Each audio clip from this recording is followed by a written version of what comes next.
Bagaimana kita melihat peluang Ahok Jarot memenangkan Pilkada DKI Jakarta 2017? Anda tengah berdiskusi dengan kami dan Anda juga bisa memberikan komentar pertanyaan lewat media sosial yang tertayang di layar televisi Anda. Mas Jayadi, ini 2017 ini Pilkada rasa Pilpres, ya kan? Semua orang di belakangnya nggak mungkin akan diam. Bu Mega pasti akan all out.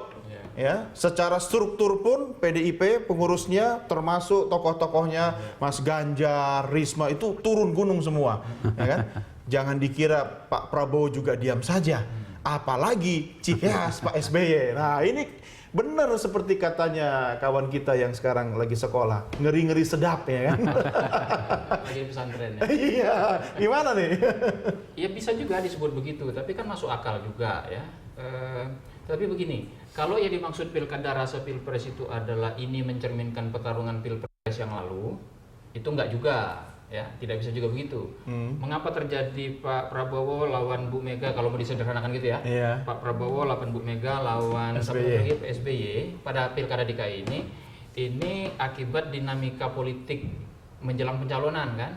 Coba kalau kita mau balik ke belakang, yang dicalonin bukan Ahok oleh PDIP, berubah tuh pola pertarungannya. Dan kalau kita lihat di daerah lain, misalnya di Aceh, itu Pak SBY sama Bu Mega secara simbolik karena PDIP sama sama Demokrat itu bersatu tuh mengusung calon yang sama di Aceh. Artinya kalau yang dimaksud pilkada rasa pilpres seperti itu enggak juga. Demikian juga daerah. Tapi kalau ini maksud pilkada rasa pilpres itu bahwa tokoh-tokoh nasional yang tadinya bertarung di tingkat nasional itu semuanya terjun langsung di sini, ya betul. Memang mau tidak mau karena masing-masing tokoh itu sudah turun sudah turun langsung karena terkait langsung dengan posisi dan marwah dignity ya, masing-masing. Ya. Apalagi DKI kan beda ya. Nah, yang kedua faktornya itu adalah jangan lupa DKI ini boleh dibilang sebagai katakanlah etalase politik nasional.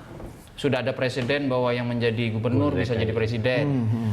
Siapapun yang menjadi gubernur DKI itu akan berada dalam spotlight prime time politik nasional, baik dari media maupun dari masyarakat. Ya, ini walaupun gubernur Jakarta, semua orang Indonesia tahu, gitu. Jadi sangat mungkin kalau semua orang memperhatikan itu.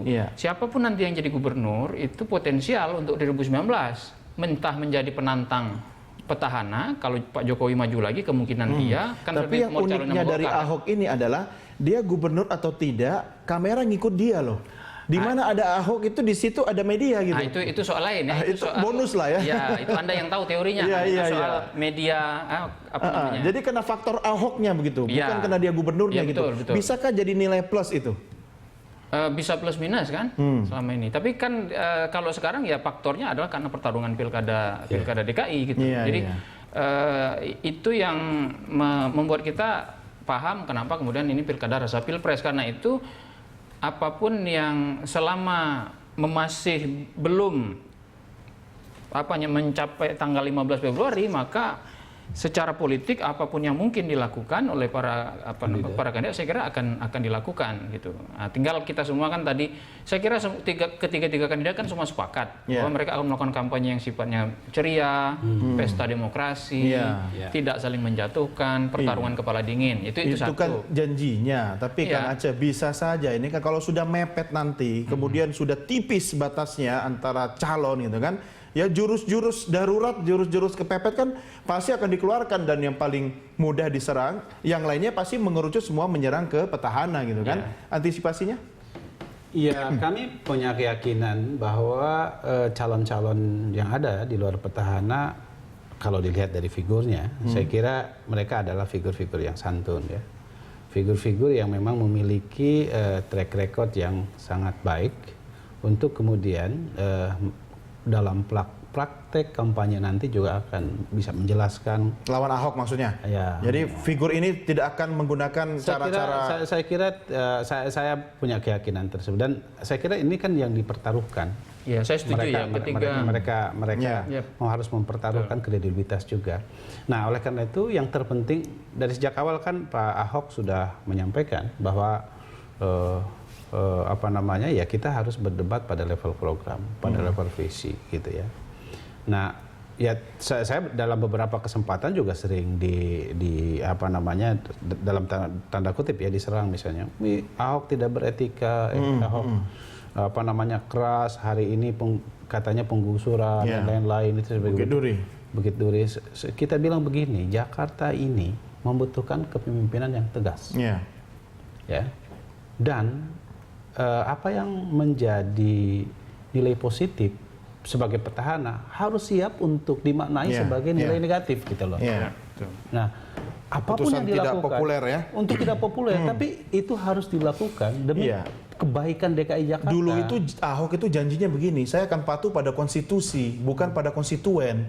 Ini kan beda-beda tipis kata kalimatnya, tapi dampaknya kan luar biasa. Dan dia buktikan kan, dia patuh pada undang-undang, pada konstitusi. Dan itu kan bisa dirasakan sekarang misalnya ya. Misalnya orang, ini Ahok kasar sekali terhadap anak buah.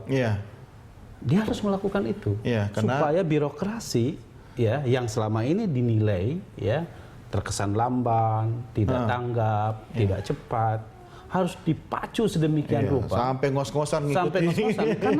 Karena tugas utamanya adalah melayani rakyat gitu loh. Dan itu terbukti, misalnya pelayanan KTP bisa lebih cepat, pelayanan perizinan bisa lebih cepat gitu, tidak bertele-tele lagi dalam satu pintu gitu kan. Kemudian kartu Jakarta Pintar, kartu Jakarta Sehat, itu semua sebetulnya adalah program-program yang mungkin dari awal, orang dari sejak awal melihat soal misalnya normalisasi sungai gitu. Kan konsekuensinya kalau tidak dilakukan relokasi, bagaimana mau normal itu sungai? Ya, seperti yang selalu disampaikan, tentu Pak Ahok juga konteksnya adalah untuk bagaimana membuat Jakarta ini menjadi manusiawi. Memang proses untuk menjadi manusiawi ini dalam tanda kutip mesti mengorbankan. Minum obat tadi. Minum obat kan pahit kan, tapi untuk sembuh gitu kan. Tapi jangan lupa juga yang direlokasi itu punya KTP DKI itu tidak. Nah makanya itu juga kalaupun tidak masuk ke situ kan ada solusi dari pemerintah bahwa disediakan tempat tinggal. Betul. Oke, itu hal-hal yang menjadi bagian dari kampanye Ahok sebenarnya ketika menjadi gubernur yang dia jalankan. Itu program masih layak dijual kan. Tapi Bapak sekalian, saya akan coba mengajak Anda untuk kita bergabung dengan rekan saya Carlos Michael. Kita akan lihat lebih jauh siapa saja yang menjadi target pemilih pasangan Ahok Jarot, serta sebenarnya faktor apa saja yang jadi unggulan ataupun bisa jadi kelemahan dari pasangan Ahok Jarot khususnya dalam Pilkada 2017. Kita coba tanyakan sama Carlos Michael yang ada di Grand Studio. Carlos, silahkan analisanya yang paling lengkap buat kita kali ini. Iya, Doni dan juga pemirsa, kita tahu bahwa kemudian lama seakan tidak punya lawan, akhirnya muncul nama Agus Silvi, kemudian ada Anies Sandi yang kemudian dengan percaya diri menjadi penantang Ahok. Tapi bagaimana kita menakar peluang petahana ini untuk dipilih warga Jakarta? Kita lihat sasaran pemilih yang disasar oleh Ahok Jarot untuk Pilkada mendatang ini dikatakan bahwa keduanya ini memiliki simpatisan partai pengusung, diusung oleh 4 partai politik yang kemudian kita lihat ini peluang yang sangat besar karena ada PDI Perjuangan di sana, ada Partai Golkar, Hanura dan juga Nasdem. Ini juga tidak kalah fanatiknya dengan kemarin kalau kita mengatakan Gerindra dan PKS misalnya yang memiliki massa yang militan. Lalu kita lihat bahwa ada sekitar 30% pemilih pemula yang baru akan memilih pada Pilkada 2017 ini mengatakan bahwa mereka akan melabuhkan pilihan mereka kepada pasangan Ahok Jarot ini. Ini juga bisa menjadi peluang untuk pasangan ini untuk bisa memenangkan pertarungan nanti.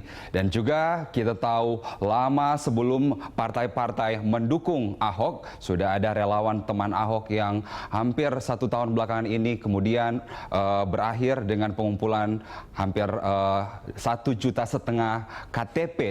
KTP untuk kemudian mengantarkan Ahok melalui jalur independen, dan itu berhasil dikumpulkan. Ini dapat harus malahan diperhitungkan sebagai kekuatan dari Ahok. Dan juga kita tahu bahwa ada faktor Joko Widodo, pendukung Jokowi yang juga tahun 2012 bersama dengan Basuki Cahayapurnama bertarung di Pilkada DKI Jakarta harus diperhitungkan sebagai sasaran pemilih yang akan didapatkan oleh pasangan ini. Lalu kita lihat keunggulan dari pasangan Ahok Jarot sendiri seperti apa. Mereka dinilai memiliki rekam jejak kepemimpinan. Ini adalah Wakil Gubernur DKI Jakarta, terlepas dari kemudian pengalamannya di Belitung dan juga meneruskan perjuangan dari Joko Widodo sebagai Gubernur DKI Jakarta. Dan kita juga lihat Jarod Saiful Hidayat ini sebelumnya adalah kader PDIP yang juga berhasil di Blitar dan kemudian pindah ke Jakarta dan bersama-sama Ahok memimpin Jakarta hampir 2 tahun ini. Lalu kemudian kita lihat tingginya popularitas dan elektabilitas dari kedua calon petahana ini. Kita tahu bahwa di sejumlah survei 1 tahun terakhir ini Basuki Cahayapurnama menempati urutan yang pertama di setiap survei yang dilakukan oleh lembaga survei yang ada di Indonesia ini sebelum munculnya 2 penantang yakni Agus dan juga Anies Baswedan. Lalu yang ketiga ini dinilai mereka berdua memiliki penguasaan materi dan program. Sebagai petahana tentunya memiliki banyak program yang nyata diperlihatkan setiap hari dalam setiap pekerjaan mereka dan pastinya kemudian dijabarkan dalam program-program baru yang nanti akan dielaborasi dan juga akan dikembangkan dan akan dikembangkan lebih jauh lagi nanti ketika mereka akan bertarung dan ataupun bisa memimpin kembali nanti. Lalu kita lihat walaupun ada keunggulan-keunggulan Basuki Cahayapurnama dan Jarod Saiful Hidayat mungkin saja memiliki berbagai kelemahan. Kita lihat ada sejumlah kelemahan yang dinilai dimiliki oleh 2 orang ini. Terutama Basuki Cahayapurnama dengan gaya komunikasinya yang sudah sangat dikenal terkesan arogan, ini bisa menjadi titik lemah dari Basuki Cahayapurnama. Mungkin ini menjadi waktu yang tepat juga bagi Ahok untuk sedikit mengurangi sikap arogan dari penilaian yang selama ini distigmatisasi oleh orang-orang kebanyakan. Lalu mereka juga publik kita melihat terkadang Ahok merasa semua yang dilakukannya benar. Ini adalah penilaian yang menjadi kelemahan dari Basuki Cahayapurnama. Dan selanjutnya kita lihat juga keputusan-keputusan yang dibuat oleh pemerintahan petahana ini dianggap tidak pro rakyat. Terakhir hari ini adalah penggusuran atau penertiban di Bukit Duri dinilai rakyat sebagai penggusuran. Padahal kemudian ini mungkin merupakan usaha dari petahana untuk bisa normalisasi sungai dan membenahi Jakarta. Lalu yang terakhir adalah Jarod Saiful Hidayat yang walaupun 2 tahun belakangan ini bersama dengan Basuki Cahayapurnama dinilai sebagai sosok yang kurang familiar karena dalam berbagai survei justru nama Tri Risma hari ini yang muncul dibandingkan Jarod yang sama-sama adalah kader PDI Perjuangan. Masih ada 5 bulan lagi ketika kemudian kita akan menantikan bagaimana kompetisi ini akan berlangsung, bahwa warga Jakarta akan memilih siapa sebenarnya yang akan dipercayakan sebagai pemimpin Jakarta. Apakah petahana belajar bahwa kemudian petahana tidak harus menang, tetapi petahana masih memiliki waktu untuk menjual apa yang bisa dijual untuk kebaikan warga Jakarta ke depan. Dodi The Kaisar. Saya mau tanya dulu, Carlos Michael kan dulu sering banget tuh ngepost di Balai Kota kan. Kalau lagi ngeliput di Balai Kota, saya sering lihat liputan Carlos itu. Gubernur datang, sudah dikeroyok sama warga. Itu apa kira-kira yang disampaikan warga? Keluhan kah atau mungkin komplain atau apa saja yang Anda tangkap dari situ? Doni, ini bisa jadi menjadi bahan jualan juga bagi petahana bahwa kemudian ada banyak kesempatan bagi warga. Sebenarnya gubernur-gubernur sebelumnya bisa jadi tidak memiliki waktu seperti yang disiapkan oleh Ahok untuk bisa menyiapkan audiensi dengan warga Jakarta. Apapun didengar, apapun warga yang mau mengeluhkan keluh kesah mereka akan didengar oleh gubernur, dan ini bisa jadi sebagai bahan jualan Basuki Cahayapurnama bahwa dinilai bahwa dia dekat dengan rakyat. Jadi Mungkin walaupun begitu. Ahok Doni. yang katanya gaya komunikasinya agak sombong begitu, masih mau dengerin rakyat begitu ya? Itu yang terjadi. Oke, Carlos Michael, terima kasih. Kita akan lanjutkan diskusi kita dan Mas Jayadi, ini ulasan dari rekan saya Carlos Michael tadi ini menarik. Tapi saya pernah melihat, mendengar, dan saya punya saudara orang Belitung, itu gaya ngomongnya begitu semua. Kalau orang tidak kenal, kaget gitu kan. Kira-kira dengan gaya komunikasi Ahok yang dalam tanda petik tadi kesannya arogan dan sombong itu, mempengaruhi nggak? Ya, buktinya kan dengan adanya itu menjadi salah satu pembicaraan di mana-mana gitu kan. Memilih perilaku pemilih itu bisa dipengaruhi oleh banyak faktor. Faktor program, faktor petana itu salah satu. Tapi ada faktor lain termasuk gaya gitu kan. Itu dalam politik tidak bisa dihindari. Nah, tinggal bagaimana mengubah ya citra bahwa itu arogan, citra bahwa Ahok tidak dekat dengan rakyat, tidak perhatian dengan rakyat itu bisa diubah menjadi faktor yang bisa menjadi keunggulan. Misalnya tadi kan Anda merubah perspektifnya aja kan, bukan Ahoknya yang berubah. Itu kan sudah gaya melekat gitu kan. Iya, ini persoalan komunikasi politik dan bagaimana membangun citra bahwa faktor ini tidak mempengaruhi substansi dan kemudian. Tapi sebelum lebih jauh, kalau kita bicara pemilih di DKI Jakarta kan pemilih yang lebih kritis, lebih cerdas, masihkah hal seperti itu mempengaruhi? Di semua hal bisa. Itu tergantung kepada konteksnya dan apa namanya gaya seperti itu bisa menjadi apa namanya bahan itu kalau diramu dengan hal-hal lainnya. Ya, misalnya dia bisa menjadi entry point atau menjadi clue kepada faktor lain yang lebih fundamental, misalnya faktor identitas. Kan bisa. Jadi sebetulnya bukan soal arogannya yang jadi masalah itu, bisa saja kan persoalan di belakang itu. Ya, ada di survei itu bisa dicek siapa yang menganggap faktor arogansi itu menjadi faktor penting. Misalnya kalau ternyata itu adalah kelompok yang lebih cenderung memang menganggap faktor identitas menjadi faktor penting, maka berarti sebenarnya itu clue kepada faktor yang lebih fundamental.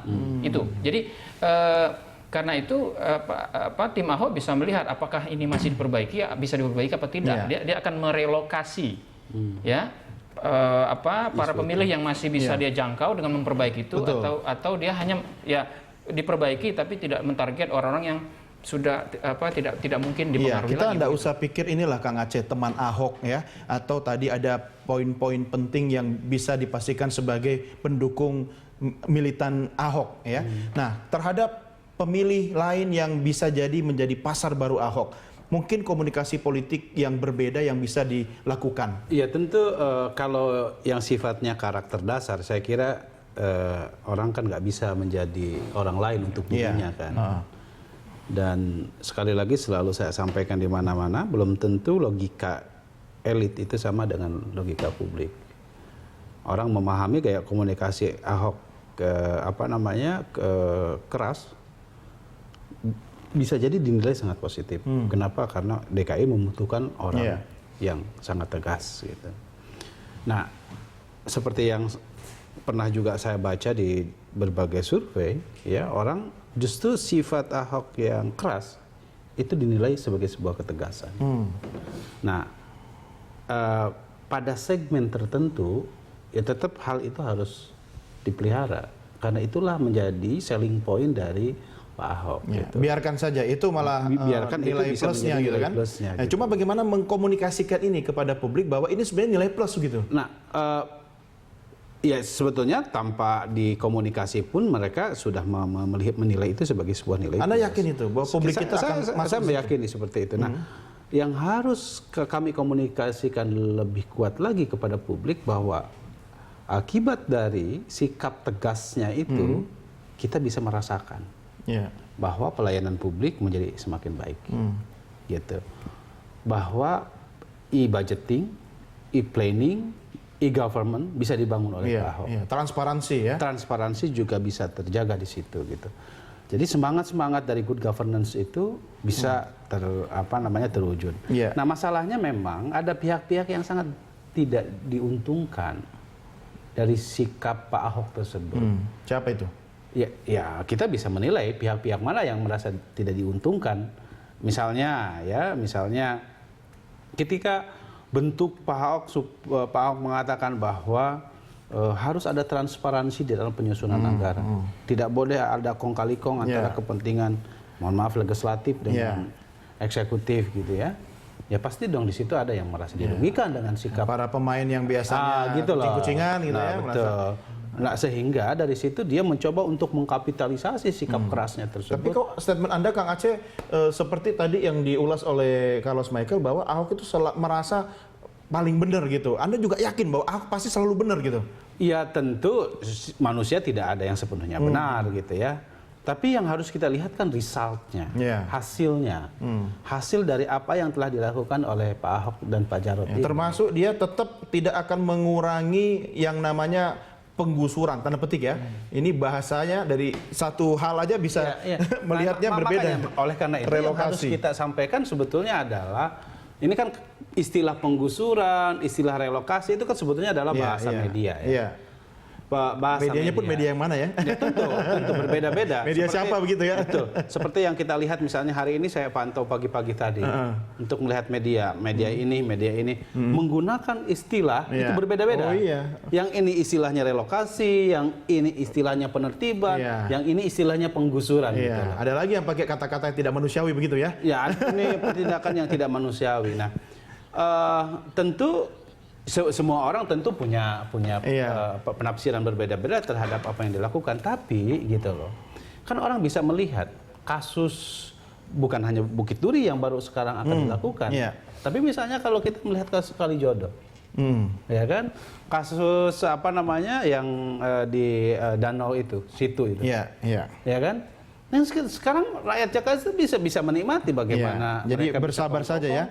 Gitu loh. Kita juga akan mendengarkan bagaimana suara pemirsa sudah bergabung bersama kita melalui sambungan telepon. Ada Hairul dari Mataram. Pak Hairul, selamat malam. Selamat malam. Silakan Pak, ada pertanyaan atau komentar? Dan Kang Aceh. Jadi begini, begitu seksinya pemilu kada di DKI membuat kami yang di luar Jakarta juga tertarik terus. Nah, dalam konteks ini kalau ditanya mengenai menakar peluang Ahok dan Jarot, takaran saya pribadi setelah melihat, menganalisis dan mengikuti perkembangan, menang Ahok ini. Menang. Kenapa? Menang. Catat baik-baik Kang Aceh, tanggal 28 September saya mengatakan hal itu. Karena ketika saya ke Jakarta 2 kali, sekali saya menginap di kawasan Gajah Mada, sekali lagi saya menginap di kawasan Blok M. Tanya itu Gojek, Bang, gimana nih pulang Ahok? Hebat deh katanya.